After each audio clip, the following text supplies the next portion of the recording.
ఓం శాంతి. అధ్యాయం 3.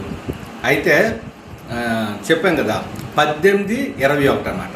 అంటే ఆడవాళ్ళకి 18 ఉండాలి, మగవాళ్ళకి 21 అనమాట. చూడండి, భగవద్గీత అధ్యాయాలు 18. అందుకే భారత మాత అంటే స్త్రీ సంఖ్యని ఇచ్చారు. సో ఈ 21 ఏంటంటే ముస్లిమ్స్లో 786 అని వస్తుంది. అది టోటల్ ఏంటంటే 21 వస్తుంది. అంటే అల్లాహ్ అంట, అక్కడ పరమాత్ముడు వస్తారన్నమాట. ఇది చాలా అంటే భారత అంటే అన్నిటికంటే గొప్ప ఏంటంటే తల్లే.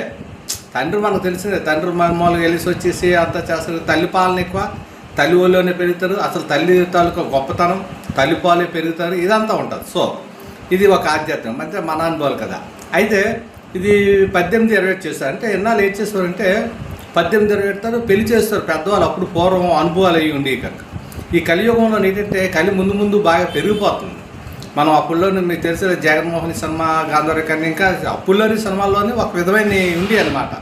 అంటే ఇలాగా పిశాసులు ఎలాగుండి, కామ పిశాసులు, రక్త పిశాసులు అని చూపిస్తున్నారు.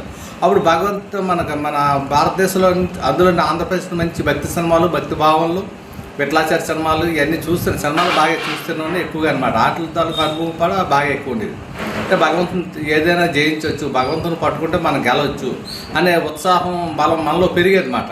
అంటే అలాగే ఈవిల్స్, దెయ్యాలు వాటిలో ఇదొక ఇదనమాట. అయితే ఈ విధంగా వెళ్తున్నప్పుడు ఏంటంటే అందుకే ఆ రోజుల్లో తొందరగా మ్యారేజ్లు చేసేస్తారనమాట. ఎందుకంటే ఇంకా వాళ్ళ మీద రెండో లేట్ అవుతుంది కొద్ది ఏంటంటే ఇలా ఆకర్షణ వెళ్ళిపోతారు, వేరే రాంగ్ ట్రాక్లోకి వెళ్ళిపోతుంటారు, ఇది వెళ్ళిపోతుంది. ఇప్పుడు ఏంటవుతుంది, ఎవరు ఇష్టం వచ్చినా వాళ్ళు ఇప్పుడు అన్నీ ఎక్కువగా లవ్ మ్యారేజ్ అరేంజ్ మ్యారేజ్ కావడం కష్టం. ఒకప్పుడైతే మర్యాదపరంగా వెళ్ళడం, రావడం, గౌరవం అన్నీ ఉండేమాట. ఇవన్నీ ఇంకా సత్యం క్వాలిటీ అన్నీ పోతున్నాయి. కల్తీ అయిపోతున్నాయి అన్నమాట. ఈ మిక్సీ లేట్ అవుతుందంటే ఎవరేం చేసినట్టే వదిలేస్తుంటారు. అంతనా ఇంకెందుకు మన మాట ఎవరు అవ్వట్లేదండి. ఎందుకంటే నేను ఆ పొరపాట్లు చేశాను కదా, ఇంకా వాళ్ళని ఏమంటాను అనే దాంట్లో నేటి వెళ్ళిపోతుంటే బలహీనం అయిపోతున్నాను. అటువంటి టైంలో అలాగ అవుతుండేది అన్నమాట. అయితే అప్పుడు వెళ్ళాం కదా, ఈ ఆత్మ అప్పుడు అలా ఈ కామకారం పట్టుకొని ఇంకా వెళ్తుంది.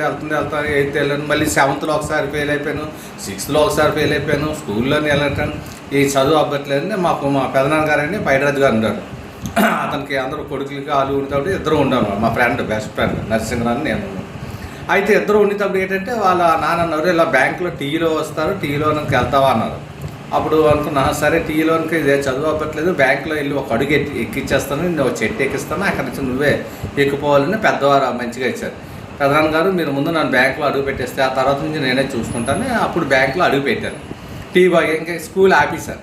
అయితే అన్నారు, మా అబ్బాయి అంటే నువ్వు అబ్బాయి అంటే బాగా మంచిదే, ఒరే గిరే అంటారు, అలా పిలుస్తారు, నాకు బాగోదు, నువ్వేనా అడిగిన ఒకటని మంచి మనసుతో ఆలోచించారు. నాకు అదే లేదు, ముందు బ్యాంకులోకి వెళ్ళిపోవాలి అన్నాను. మన ఇంట్లో